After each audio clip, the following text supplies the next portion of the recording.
Excellent. Should be live now. Excellent. Hello and welcome to the Social Distance Book Fest, where you can stay home while supporting authors and indie bookstores. And of course, hopefully add a few new books to your TBR. My name is Katrina from the channel Fabulous Book Fiend, and I'm here with this amazing panel of authors for Journeys That Change Us, Coming of Age in Young Adult Fiction. Social Distance Book Fest is an all-day event created by a dedicated team of bookworms from all corners of the internet, including more than 18 panels, more than 80 authors, fandom meetups, virtual signings, and giveaways. As these authors introduce themselves, if they have any giveaways or signings going on, feel free to shout those out, but they are also all linked in the description box as well. Our bookshop.org site is also linked in the description box, and 10% of the proceeds from our bookshop.org site will be donated to the Centre for Disaster Philanthropy's COVID-19 fund. So we hope you take advantage of everything that the festival has to offer today, but if you do miss anything, everything will be linked in the playlist, which is also linked down below, and this panel will be saved here on this channel. So that's all from me for now. Let's get on with some author introductions. Hi everyone, my name is Natalia Sylvester. My pronouns are she, her, and I'm so excited to be here. Thank you for joining us. And thank you, Katrina, for being our host today and for all the work you all have put into putting this amazing event together. So a little bit about me. I am the author of 2 novels for adults, Chasing the Sun, which came out in 2014, Everyone Knows You Go Home, which came out in 2018. And then this year is my YA debut novel, Running, which is coming out in July. So I'm very excited to share it with you all. And Running is about a 15-year-old girl, Maddie, who is on the cover here. She's a 15-year-old girl living in Miami whose father is running for president. And she's really kind of coming into her own political identity and realizing that it's actually not aligned with her dad's, and having to figure out like what she's going to do about that now that she's in the national spotlight. Will she actually continue kind of quietly supporting her father the way she always has, or will she raise her voice in this very public way, in a way that actually doesn't, that might actually be, in opposition to him. So. Thank you, Natalia. So I'm Mayra Cuevas, and I am the author of this YA, delicious YA fruity rom-com, salty, bittersweet. My favorite part about this book is definitely the food. If you look at the reviews, it seems like it's everyone's favorite part about this book. There's you can't read it and like not be hungry, especially now during the pandemic. True. Yes. So I am also part of Las Musas Latina Authors Collective. In fact, Natalia, Ismee, and I all belong to that collective. We're very proud of the work that we're doing to promote diverse books and inclusivity in children's literature. Yeah. And our books all represent diverse cast of characters and own voices, stories. So we're so happy to be here today and be sharing our stories with you. Am I going? Do you want me to go? Yep, go for it. All right, cool. I'm Angela, and I'm actually the author of this YA book called Bright Burning Stars. It came out May of 2019. It's actually coming out in paperback in August, which I'm really excited. And it's also coming out as a movie through Amazon Studios, which is a very question. That's amazing. Yeah. Congratulations. Thank you. So the story is about 2 best friends who are at the Paris Opera. They're in their last year of training, and they're both vying for what they call the prize, which is a letter that invites them into the company of the Paris Opera. And they know that only one girl and one boy will be chosen. And it's basically their last year. And it's about how far you're willing to push for your art form, how far you're willing to really, are you willing to unravel for it, and possibly even die for the prize. So that sounds great. Sounds so good. Okay, I'm Alexis Henderson. My pronouns are she, her, and I am the author of forthcoming novel, The Year of the Witching. This is my adult dark fantasy / horror debut, and it follows 17-year-old Emmanuel on her journey to break the curse that a witch coven has cast upon her home. So it's very dark. It's very, very bloody, and it's kind of for all the people who like really, really spooky things, who like having nightmares from reading scary stories at night. So, yeah. Awesome. That sounds amazing. I feel badly I'm going last after hearing about all these amazing books. No. So I am Ismee Williams. I am the author of This Train is Being Held, which some people have likened to a retelling of West Side Story, where both characters are Latinos. It's about Isabel Warren, who wants to be a professional ballerina. She lives in a fancy part of New York City, and her mother's Cuban. And she meets Alex Rosario, who is a baseball prodigy, and he lives in a not so fancy part of New York City, and his family is Dominican. And his father really wants him to go pro, but Alex maybe wants to be a poet. So it's about, and it's sort of like a New York City subway romance, but with some heavy themes in there. So, and also, and I am also hosting a giveaway if you would be interested in winning a copy of my book, as well as a gift certificate to the local indie bookstore in Connecticut, where I currently am staying. Check out my Twitter feed. The giveaway is active until tonight. So thank you for having us here.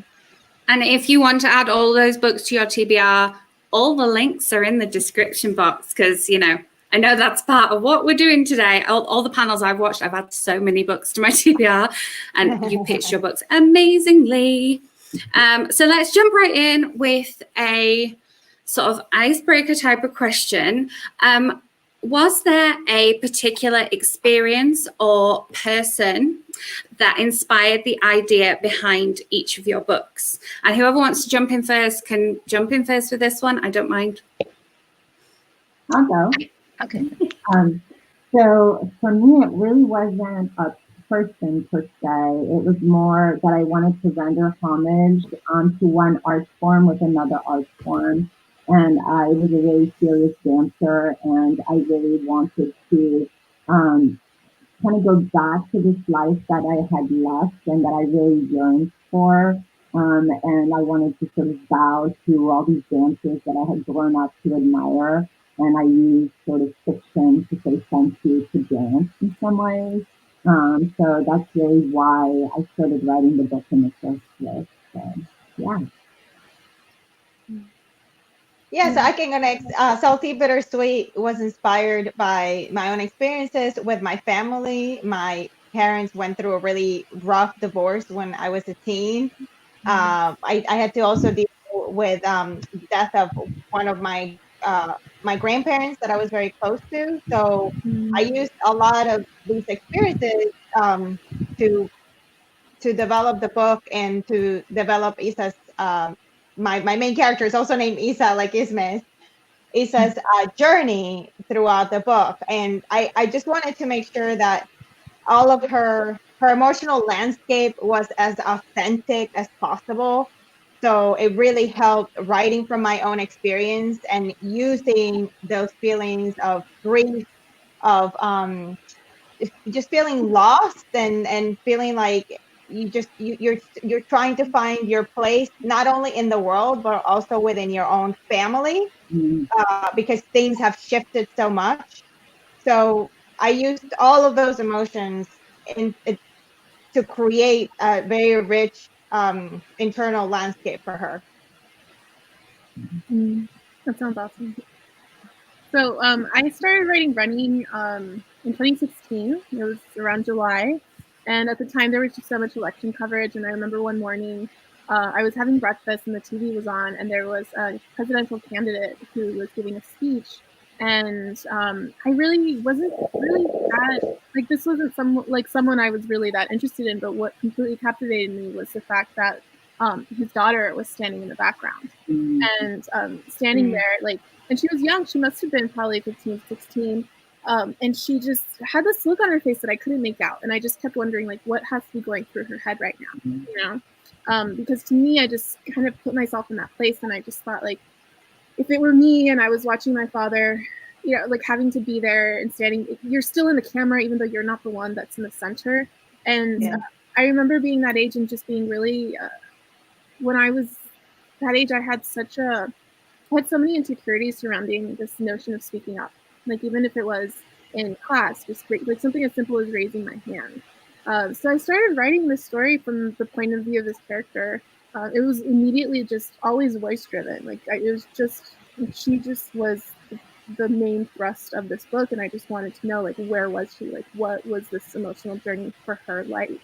And it was just, you know, I very quickly realized that even though she does support her father, it's a complicated thing, because it's not like, it's not something that stays static as she grows into her own sense of self and as she kind of comes to claim her own power.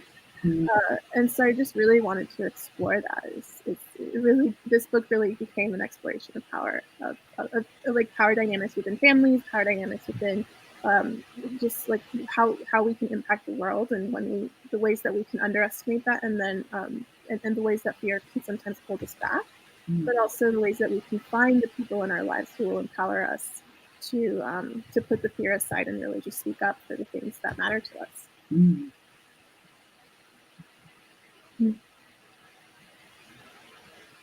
I can go next. Yes. So my book, The Year of the Witching, was partially inspired by the Salem witch trials. I was just really captivated by the things that we'll do in the name of faith, and how people can do very, very evil things and think that that's good and virtuous and right and just. But I think I was also kind of inspired by social discussions in the political landscapes, particularly surrounding feminism and with the Me Too movement. I was kind of very aware of the way that we use power and kind of weaponize it oftentimes against the weakest members of our societies. So it was kind of a mix of like historical influences in my own life experiences and just kind of taking in what was going on in the world at the time that sort of came together to create inspiration behind this book. So. That all sounds so moving. So the inspiration for this train is being held was basically, I decided I wanted to write a romance. My initial book, my debut, was a very heavy book about a 15-year-old Dominican girl who wants more than anything to have a baby so someone will love her, and then she finds out her baby is only half a heart. So it was based off of my own experience, because I'm a pediatric cardiologist and I take care of a lot of patients exactly like Madi. Her name was Madi. It's funny, I've got a niece and Madi. We have like similar protagonist names. But so for this book, I said I want to write a romance. I love romance. I said I want to write a romance, but I couldn't just write like a happy, fluffy romance. I had to write a romance with like deep issues. But the kernel came from. So I knew I wanted to write a romance, and I was trying to think of, what's going to be the premise. And I'm a New Yorker. I've been living in New York since '99, and I take the subway a lot. One of the best parts of New York I've always loved is the subway. Well, you hate it too, but you love it because it's such a mix of all different walks of life. And you can have a construction worker sitting next to a woman with a baby in, $1,000 stroller, or people playing music, or teenagers doing their homework. People from all different sizes, shapes, colors, ages, they're all in the subway. And I remember thinking, wouldn't this be a really neat place to have two very different people who might not otherwise meet, to sort of have them meet on the subway and see what unfolds? And so that was sort of like the kernel of where the book came from. Wow. Having read all the books, I've been listening to the answers. I'm like, oh yeah, I can see that. I can see that. So a couple of you touched on the next question here. Our panel obviously is to do with coming of age. So in writing a coming of age story, what themes were you interested in exploring, and why do you think that was important for readers today? Again, jump in, whoever wants to kind of start with this one. Since I went last, I'll just jump in and go first. This time it's, so one of my main themes is dealing with expectations. And, so I am a mother to teen and tweens. I am a pediatrician. I've I'm very much aware that one of the big sort of psychological tasks that young people have is figuring out what your identity is as separate from your family. And a large part of that is based on expectations. What are the expectations from your family, from your friends, from society, and from yourself? And that's a lot. Those are a lot of expectations. And so my characters both deal with that. And I always like to turn expectations on their head, right? So Alex is this like super strong, super powerful, athletic guy who sometimes when people see him on the subway, they are a little bit afraid of him unless he's wearing his baseball uniform. But inside he thinks maybe he wants to be a poet, and so there's expectations that he deals with, how people view him, and also expectations from his friends, like, what are you doing dating this girl, this white girl? Shouldn't you be dating somebody else? And Isa has it as well. She really wants to be a professional ballerina, but her mother, who is Cuban, who was very poor growing up, thinks that being, any type of artist is very irresponsible. She wants, and plus she wants her daughter to do something that's more befitting of a modern woman, like science or doctor, something like that. And then there's also the assumption that because Isa lives where she lives and has money, that her life is perfect, even though it's far from that. And so I had fun playing with expectations and sort of revealing how not everything is always what it seems. So Salty Bittersweet takes similar, that's the theme of expectations, but it's not about outside of expectations. It's about the expectations that we have of ourselves. So my main character is more than anything, she wants to be a chef, and she wants to be. She gets into this program that the payoff of the competition is to win an apprenticeship at a 3 Michelin star kitchen in Lyon, France, in the best restaurant of the entire world. So the stakes are high in the kitchen. She is one of only 3 girls in the program out of 15 students, and these girls are trying to succeed in a male-dominated environment, and in a place where historically women are kind of pushed aside. So it's very much about her own expectations of success for herself. So when the book starts, she has already charted a journey for herself. This is where I'm going. This is how I'm going to get there. This is how I'm going to do it. And, she's working hard to achieve all those things and ignoring all the red flags along the way. And I feel like we do that for ourselves as women. We sometimes measure ourselves by others' benchmark of success. And when we're guiding ourselves by others' measure of success, we lose sight of who we are and what we want to be. And for me, it was so important to empower girls to find success on their own terms, because this is not something I learned until I was in my 30s. And to say, okay, forget what everybody else is telling me I should want or I should do. This is what I want. This is what I want to do. This is what I want my journey to be. And I really want this book to convey that message to these girls that they can decide what success means to them. I love that. So I was really interested in exploring quite like a few themes that kind of all like, how it happens. You don't realize you're writing a certain obsession until it's there. Yeah. But in running, it's really about, I remember one time, Miriam Rivera, she's another YA author, the author of The Education of Margot Sanchez and Dealing in Dreams.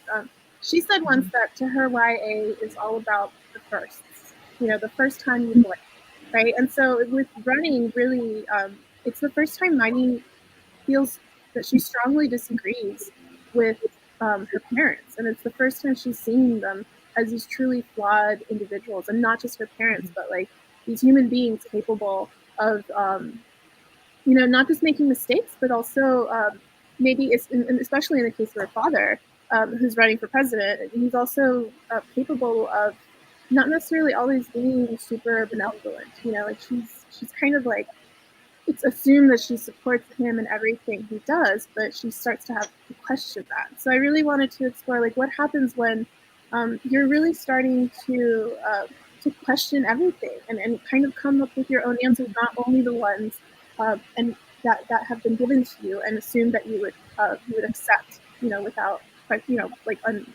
full faith. And so one of the things that ends up happening in the book is that she ends up realizing that her father is responsible for placing into law a bill that is now causing a public health crisis in Miami, which is where I live. And so she has to kind of decide if she's going to essentially protest against that. And I really wanted to explore, like, not, the ways that protests can happen in a young person's life, even like in the very literal sense, but also in that way of like, yeah, what does a small rebellion look like in your life when it's the first time you are disagreeing with your parents and trying to strike out, like carve out your own identity amidst all that? And what are the repercussions of it? And what's scary about it? And so she's kind of, figuring out her own identity as an activist. And one of the things that I really love about her is that she doesn't always get it right. And that's okay. She doesn't like suddenly wake up and know everything and know all the answers. She has a lot of friends along the way, a lot of people along the way who help her out, who help her realize things, to help her realize like what does it mean to be powerful and to create change, and how. So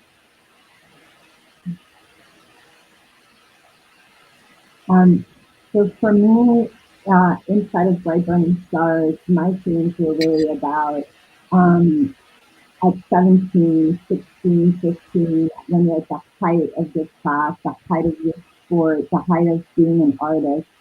How do you manage that when you're that young? These girls and these men at the Paris Opera in that one school, which is actually a real school, which is the school I always wanted to go to when I was younger. They achieved these sort of incredible feats at super young ages. And my book is written from the point of view of two, both an American who goes there and a Parisian. And it's really about how they both handle it so differently. And along with that, I really wanted to look at eating disorders, and I wanted to look at depression in teens, because we definitely have a pandemic of generalized anxiety and a lot of mental health right now. And probably the pediatric person over there would be able to tell us more about it, but it's definitely been something that I've had to tackle and support, and I really wanted to bring to the forefront today and say to teens, if you are not supported, these are really difficult things to do. And I just really wanted to look deeply into what happens to two girls who suffer and kind of suffer in silence, because they're athletes and they're artists, and they're not supposed to go to adults to kind of share some of their major mental health issues. So that was a big part of my book. In my book, The Year of the Witching, Emmanuel is kind of, she's almost the least power of anyone in her society. She's kind of been ostracized because of the nature of her birth. She's one of the maybe only biracial people in this like almost insular cult community that she comes from. And she really has no power. And so I really wanted to I wasn't even sure what the answer would be when I first started writing the book, but I wanted to explore this idea of someone who has no power trying to claim what little they have or kind of attain more. And there's other themes of kind of like temptation and being tempted to seize that power in perhaps a way that isn't entirely moral or entirely right or just. But I wanted to kind of explore this complicated relationship that sometimes marginalized people have when it comes to claiming their own power and finding their own place in society, especially when society's kind of tried to push them down or silence them. And I think that's kind of a struggle that a lot of us go through as women, as people of color. If that's your marginalization, then I think we can kind of all relate to this struggle of like not having power and then trying to find an ethical way to claim our own power and use it for good, which can be very difficult. So. Wow. Can I just piggyback onto the back of that one? I'm going to jump out of order a little bit here, but the panel's called Journeys That Change Us. And Alexis, if you can start with the answer for this one. How important was the location of your novel to the identity of your main character? You all touched on this a little bit, so that's why I want to jump to this question. Yeah. So my book takes place in Bethel, which is essentially a theocracy. It's ruled by this prophet who's kind of considered to be all-knowing, all-powerful. His word is not just law, but it's kind of considered to be scripture. And so he's at the pinnacle of this society. And everyone beneath him is sort of indoctrinated almost to the point of being brainwashed to listen to him, to obey him, not to question him. So when I first started writing the book, Emmanuel is very much rooted in that mindset where she doesn't really think for herself, or when she does, she almost feels like it's sinful or wrong. So that landscape, this like kind of fundamentalist landscape, really shaped her mindset at the beginning of the book, and it almost seemed like everything that she did through the course of the story was directly related or kind of challenged by the setting. So I don't think that the story would even have existed without that. It's kind of so central and so strongly bonded to this very sick society and this sick place, but it was kind of the launch point for the entirety of the story and my character Emmanuel. So my book is very international. So I know now we're kind of stuck at home. So if you want to travel to France and Spain, just grab a copy of Salty Bittersweet and have at it. So the most of the book is actually set in Lyon, France, which is a UNESCO World Heritage Site. It's the gastronomic capital of the world. And for me, it was important that Isa was competing in this place where food is almost like a holy thing, right? Like it's a way of raising the stakes as much as possible. It's not enough to be a great cook or a great chef. You have to be absolutely amazing. You have to prove yourself to be the best of the best. So she goes out there with this mindset and forgets for a moment that, you know, food is meant to be love. It's meant to bring us all together. It's meant to give everyone a place at the table, you know, in this equal space where we can share our life stories and connect with each other. And, you know, we'll get there soon. Hopefully we'll get back there soon. But yeah, the book, that setting where food is such an important thing. It's an undercurrent through the whole book because it highlights the importance of food in our lives as a vehicle for family history, as a vehicle for memories, and like I said, like as a way of connecting with others at a deeper level. There is a lot of love for the food in the book going on in the comments. I could tell you, everybody's attesting to how hungry it's making them. Yeah, carry on. My neighbor actually wanted me to put together a video demo of how to do the flan recipe that's in the book. So I was working on that earlier today before I hop on. So I have a nice plan right now, cooling off downstairs, and there'll be a video on my Instagram page later, hopefully later today or tomorrow. Yeah. Ismee, you touched on this when you were talking about the mixture of personalities and backgrounds you get on the subway in New York. So do you want to kind of... Sure. You know, it is set in New York City. I think the story could happen in any other big city, but it would have to be a big city where there are lots of different types of people who might not understand each other. I also wanted to explore the fact that there's a lot of variety under the umbrella of Latinidad. So both of these protagonists are, and it's a dual point of view, are Latinos, but they're from very different families, and they've had very different upbringings and very different expectations placed upon them.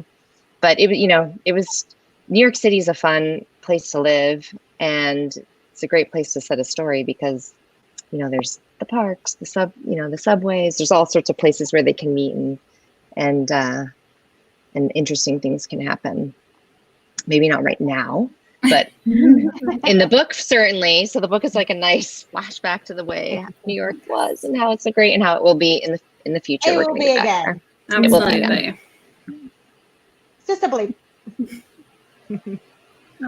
So I started running in Miami because, well, I grew up in Miami, and it really didn't ever occur to me to not set it in Miami. There tends to be this idea of what Miami is, and I think this kind of applies to all of Florida because we love to talk about Florida, like, oh my God, Florida and everything. But when you live there, when you live it, it's very different, and I wanted to show that. Like, it's not just South Beach and clubs and beaches, although beaches are awesome, and I love them. But like for me, it was, having all these canals running through your yard and going to feed the ducks sometimes and having fruits in your backyard that that you didn't realize other people don't necessarily have lychee just randomly growing in their backyard, and mango and all that. And beyond that, though, it was also about the community, which is just incredibly, Miami is just so rich in culture, and people are there from all over the world, and they call it home, but they also have very deep roots to the places they came from. And I wanted to really kind of explore the way that there's layers of privilege, and there's different ways that that can exist even within a marginalized community, right? And then even when we are part of a marginalized community, we are also capable of having different kinds of privileges, and maybe if we are oppressed, we can still become oppressors, not realizing it. So for me, it was really kind of cool to see Maddie realizing that. And, slowly starting to understand, like, hey, wait, how come, a friend of mine isn't, is dealing with this difficulty and that I've never had to go through. And, especially because there, like I mentioned earlier, this is also a book that became a lot about power. And Maddie, like, because there's such a large Cuban community in Miami, until she left Miami, she never really thought of herself as, a so-called minority. I say that, I don't like that word, but she never really thought of herself as someone who wasn't reflected in her community. And it's not until her world starts to get a little bit bigger than that she realizes the different layers of marginalization and the different layers of oppression that can happen. And so for me, it was just so very tied to the experience of Miami. So I have two really main settings in Bright Burning Stars. One of my settings is called Mayra, which is a school which is actually exists still today, where all of the little rats, is what they're called, are training to become dancers. And then there's another place called the Palais Garnier, which is this beautiful palace in Paris, which is where they perform. There's two different opera houses, but it's the main opera house. And my book really mostly takes place inside the school, and there's actually quite of a claustrophobic feeling to it, which I wanted because they are, it's almost like a monastery kind of setting. They're working out 6-7 hours a day, and they are, they are dense. So for me, the setting is completely intricate. I could have not done the book without the setting. It was almost like the setting came first, and it happens a lot in my writing. Setting is so important to me that usually I'll have the setting all figured out, and then I'll have to kind of like I'll have to like put some characters inside my setting and start to work out like who these people are. So yeah, it was super, super intricate to this story. And what's kind of cool about it is that if you ever travel to Paris and you read the book, you can actually look at both the school and you can look at the palace and go into it and see what it really was like for them, which is wild. So, yeah. That's very cool. Wow. Okay, I want to move on to your writing process. What would you say was the sort of hardest part? Was there any part that was harder to write, or the hardest part of the writing process for you? Any part of the book you can, go for, whether it was a part of the book or part of the process you want to pick up on. Since I did speaking, I think for me, what was really interesting is I started the book as a literary novel. So I did not know for about, I'd say 8 years that it was going to be a YA. And so it was a really interesting journey. Yeah, it was a super interesting journey. And when I eventually started really considering it as a YA is when the book like lifted and like got some like wind underneath the story. So I would say all of it was hard. And because it was a decade, it was a long process. But I feel like I feel like for other writers especially, it's always interesting to think that you start in one genre and then all of a sudden you're kind of twisting into another genre because the story is sort of dictating that. And then trying to find yourself as a writer overall, sort of thinking now is my body of work really more YA. So I've tried to like really develop trying to kind of find, where I fit in the river of writers, so to speak. So.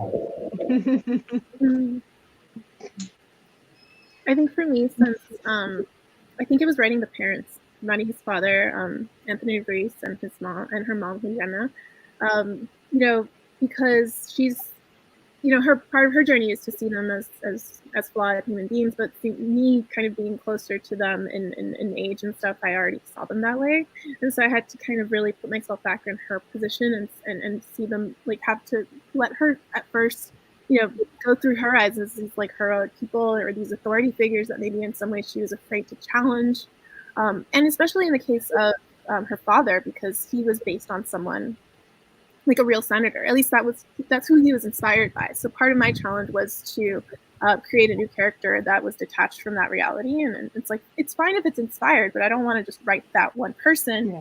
And then if I did, then I had to separate my own like emotions and anger towards that person. And then how am I ever going to write someone who Maddie loves and who loves him? And so that was really interesting. It's just this idea of, and yet, how do you write someone who's human and flawed, but also not let them off the hook for terrible things they've done? Even when your main character, especially because this book is written in first person, even when she doesn't yet see them. So for me, it's just like, how do you have the author voice still be there, even though you're still like the knowledge, right, that we have as authors, versus the knowledge that our characters have at that point in their journey. And how do you make all of that evident in a way that still works with the story, that still works with the character's voice? I just think I've always thought that was really fascinating, and it was definitely a challenge in this book. For me, challenge for me. Sorry. You go first. No, go ahead. No, you go first. For me, I think the biggest challenge was the ending. With every book that like I read or write, I kind of think of the beginning of the novel as like the promise, and it's like this kind of tantalizing like hint at what you're going to get at the end of the book. But fulfilling that promise at the end of the book, it's like incredibly difficult, at least for me as a writer. So I spent a lot of time on the latter half of my novel, just kind of refining it and trying to make it fulfill the promise of the beginning. And it's hard to say whether you're able to do that successfully. Of course, you can't do it successfully for every reader, but working through that and kind of trying to track all of the plot threads and make sure that the ending fulfilled the promise of the beginning was a huge challenge for me. So for me, the biggest challenge was writing the romantic scenes, and this is, industry term, clean YA, right? So it's there's no overt like sex on the page, but I feel like that made it even more difficult because you're trying to write these sweet romantic moments, and these are first moments, like you're the first time that you fall in love, that touch of the hand, the kissing. And then my critique partner kept telling me, can you please write your love scenes the same way you're writing your food scenes, for crying out loud? He's like, you're like, put all this passion into your food scenes, like, let's move some of that passion into the love scenes. So yeah, those were the hardest ones for me to write. And it's funny because when I read The Train Is Being Held, I was like, damn, like, Ismee does such a good job with her love scenes. Like, they're like perfect. Thank you. I would say the love scenes were my favorite parts to write. Although it is interesting that mine is age 13 and up, because sex does happen. It happens sort of off page, but the first time my editor read it, she was not sure that it actually happened. And I was like, no, it happened. She's like, no, you got to put that in there. She's like, they're going to be looking for that. She's like, you got to make it more obvious that that's happening. I was like, okay. But for me, the hardest part was actually Issa's voice. It's very interesting. So my first novel, Madi, was very much voice driven. Like, she came to me fully formed. It was very easy to write everything from her. And Alex's voice, he as a character came to me also fully formed. All of his chapters, I basically wrote and then edited a tiny bit, and then they stayed. Like, nothing changed with him. And the biggest, and even when I turned in my first draft to my editor, I knew before I got the feedback. She came back and she's like, Alex is great. Issa's a little flat. And I was like, I know, she's kind of boring. And I realized the problem was that Issa's most like me, and I consider myself boring. So I'm like, it's easier for me to write a character that is so different from me, because I don't know, I like inhabit them and I give them more interesting thing. I don't know. So I had to really work to make Issa less flat, and hopefully I haven't heard any complaints yet, but that was a struggle for me. Like, I had to rewrite a lot of her chapters. I like that you all had such different answers there. That's really cool. Before we move on to my audience questions, can you just very briefly tell us what you are writing just now? I have a book that's coming out in the spring of 2021.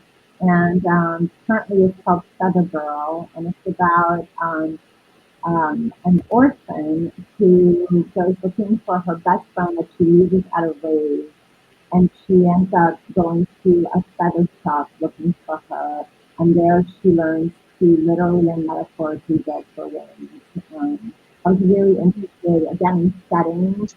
I was really interested in feathers, and I was really interested in what the Sylvester, which were purely feather artists. There's just a few left. They used to have like hundreds in Paris, and they would have feather boutiques, and they would, you know, sell and do all kinds of stuff with feathers. So that's what's happening for me. So I have I'm writing picture book. Oh. Our timing is the same. No, we're totally thinking. You go first.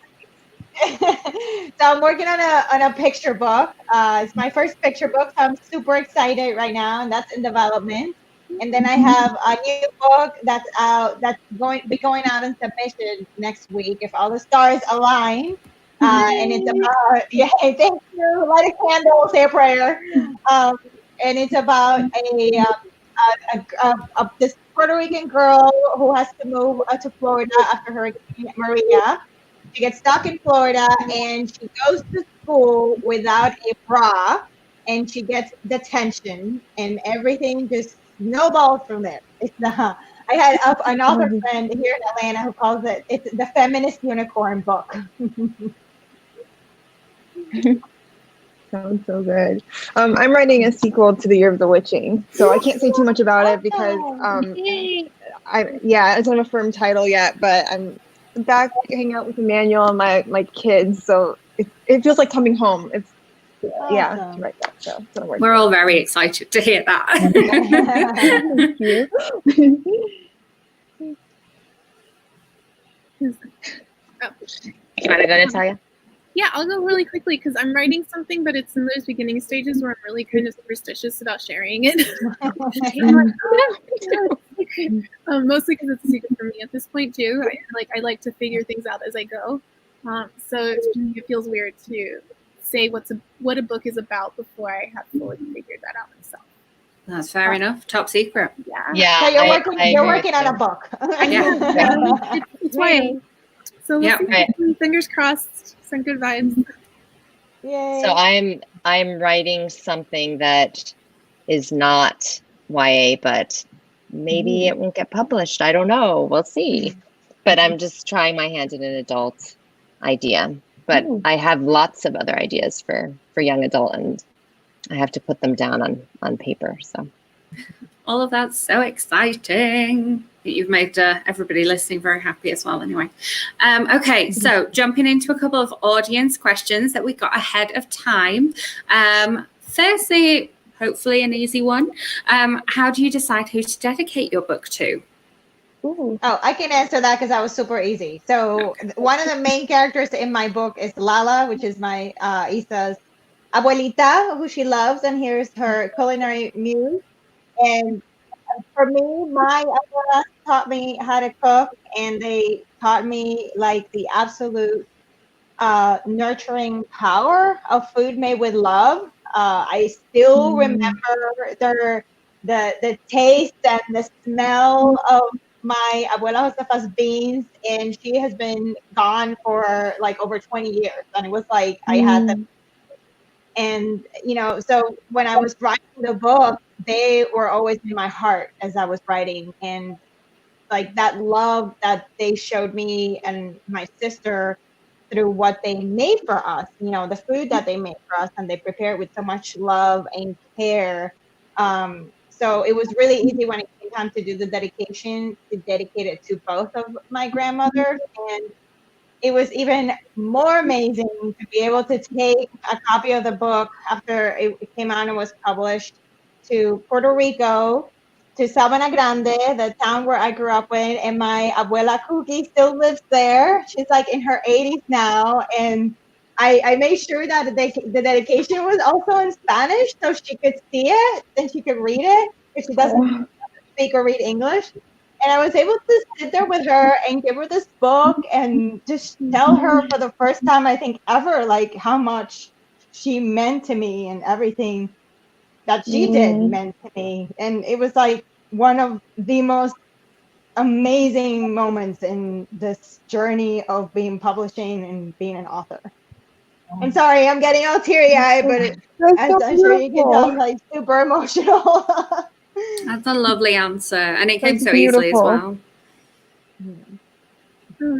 Yeah, I dedicated my book to my grandfather. So in running, Maddie is really, really close to her grandfather, and he was inspired a lot by my grandfather, also my husband's grandfather.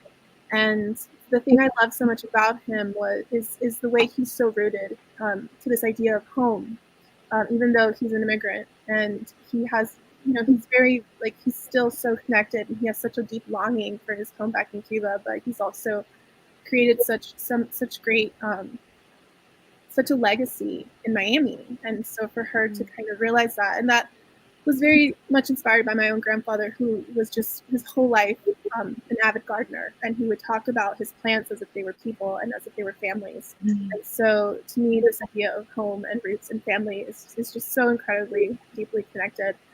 When running was out on submission, my agent started shopping and running around. And this was around the time that my grandfather had gotten really sick and in the hospital. And one morning I was driving home, like driving from Dallas back to Austin. I'd been doing like a speaking engagement, and my mom called me at the beginning of the drive to tell us that that he wasn't in good shape. And so I was like, okay, so I was like trying to get, even though I was in Texas, and I was like trying to figure out, okay, well, what do we do? And then I got a call from my agent, who told me that somebody had, like, that Houghton Mifflin had just made an offer on my book. And I was just so happy. I was just so, so excited. And when I hung up the phone with her, my phone was still in my hand. It hadn't even dimmed yet. And my mom called. And I answered, and she told me that my grandfather had just passed away. And so it was just this really strange moment where, like, how do you hold both joy and grief in the same, like, literally the same exact second almost. And I remember I didn't tell her. I for like 2 weeks, I didn't even tell her about my book, even though it was something that, because it just didn't seem like I needed, like, right in that moment, I just couldn't, and I couldn't find the moment, because we were all, I went to Miami, I was with my family, I got to say my goodbye, even though it wasn't how I imagined it. And then one day my sister told my mom, like, she was like, hey, did you know that Nappy's book sold? And my mom told me that she really wished I had told her on the day of, because it would have brought her a lot of comfort, knowing that even as he was leaving us, my grandfather was still watching over us. And so there was no question. This book was always going to be dedicated to him. It's so beautiful. My book is also dedicated to my abuelos, but for different reasons.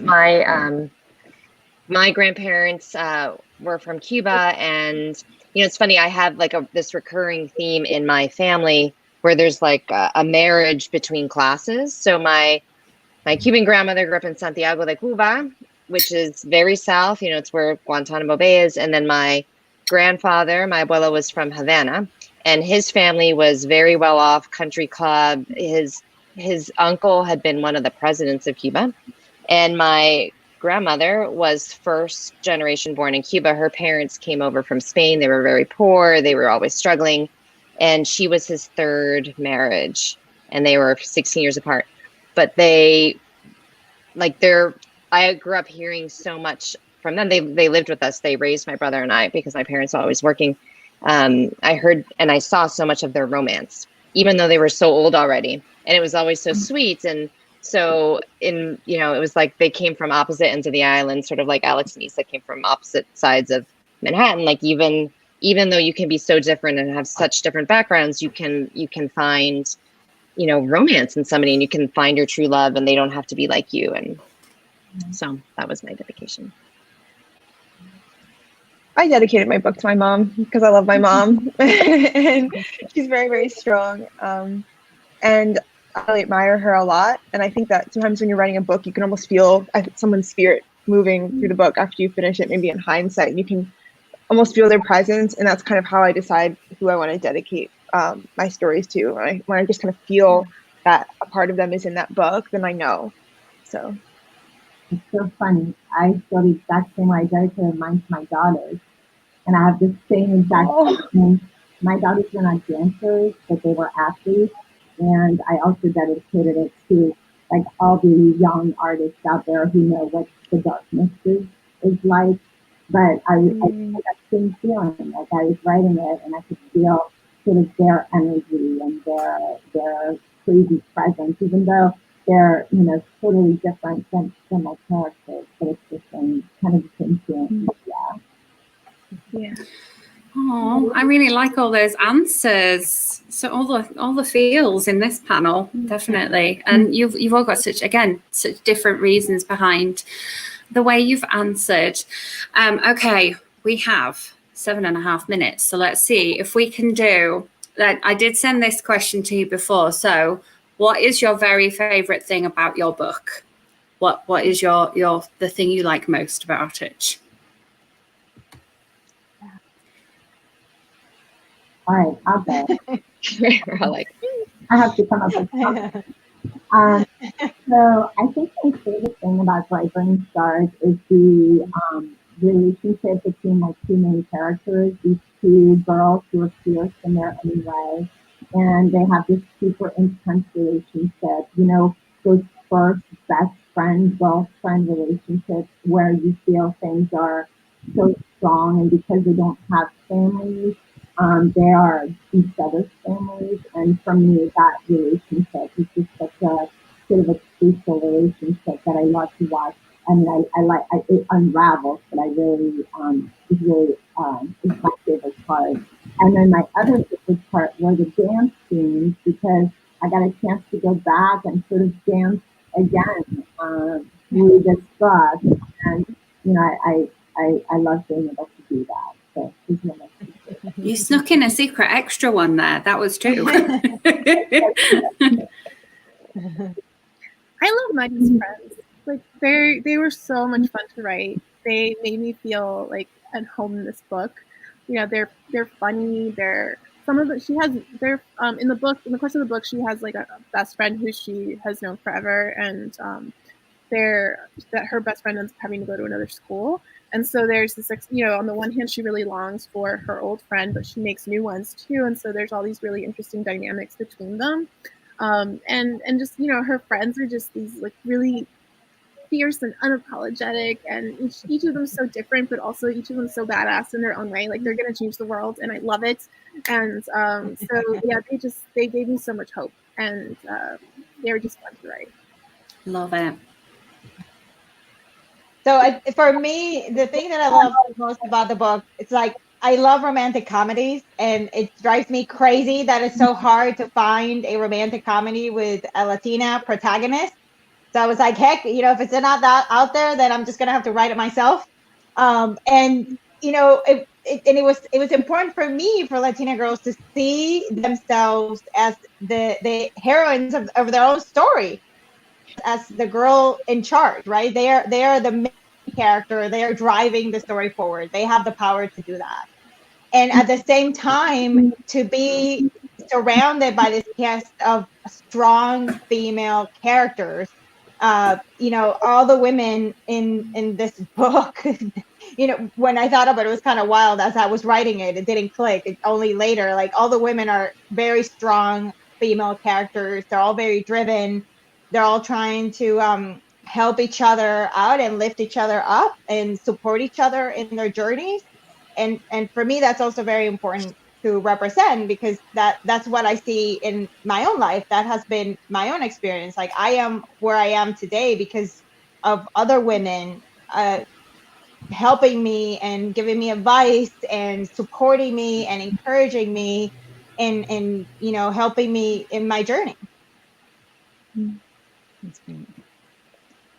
What I love about This Train Is Being Held is the love between Alex and Issa. It's just like, I am such a romantic. And, honestly, when it became an audiobook. It was my first audiobook, and I listened to it when we were on vacation in February.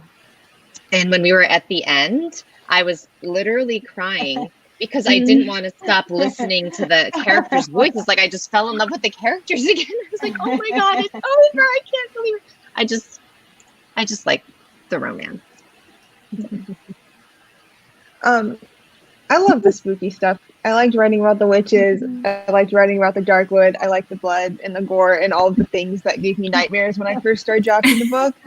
So yeah, I'm a bit of a gremlin, but like, that's just what I like. That's what I like the most. I feel like I should have a more meaningful answer, but it's really just like the bloody, gross, like dark stuff that I get into. So I'm so glad you're owning that and you're proud of it. Yeah.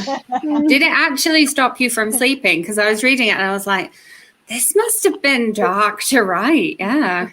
Yeah, I had nightmares about one of the witches in the book, Lilith, like repeatedly for a period of weeks. And it took me a while to get over my own fear. There were times when I wouldn't write at nighttime because I was too scared. So I love that. Yeah. That's very cool. Yeah, I didn't read that one at nighttime. Okay, we have a couple of minutes left. As much as I would love to chat to you all day long, as if people didn't have enough things to add to their TBR pile, would you like to shout out one book that you are looking forward to coming out this year? Yeah. Clap when you land. Maya and the Rising Dark by Rena Barron. I killed Joe Simmons. I took Stretch. So on my TBR right now is The Moon Within by Aida Salazar, another member of Las Musas. I'm super excited about reading this book. It's a middle grade novel about girl female empowerment, and it's in verse. I'm super excited for the debut poetry collection from Roy Guzman. It's called Catrachos, and they're a Honduran poet who, like, a lot of the poems also explore things like coming of age and immigration and borders, but also what I was really interested in was that they were mentioning on Twitter the other day that a lot of the poems are also set in Miami. And similar to me, like, they're really wanting to explore just beyond just, the glitz and the glamour of it, but also look at, like, let's get real about the places. Like, can we celebrate the beauty of our places, but also the hard truths? So I'm very excited to read those poems. Nice. Yeah, Ismee, you said clap when you land. That is like my next read after we're finished with the Social Distance Book Fest. It's lined up on my Kindle, ready to go. Yeah. Yes. But I now want to read everything else that you've mentioned, obviously. Well, thank you so much for being a part of this. I have loved chatting to you and loved how different and similar your answers are all at the same time. Links to all of their books are in the description box. Links to the bookshop.org if you want to order more books whilst you're on there, all on there. And yeah, thank you again for being a part of it. Thank you so much for Thank you so hosting. much for having us. Thank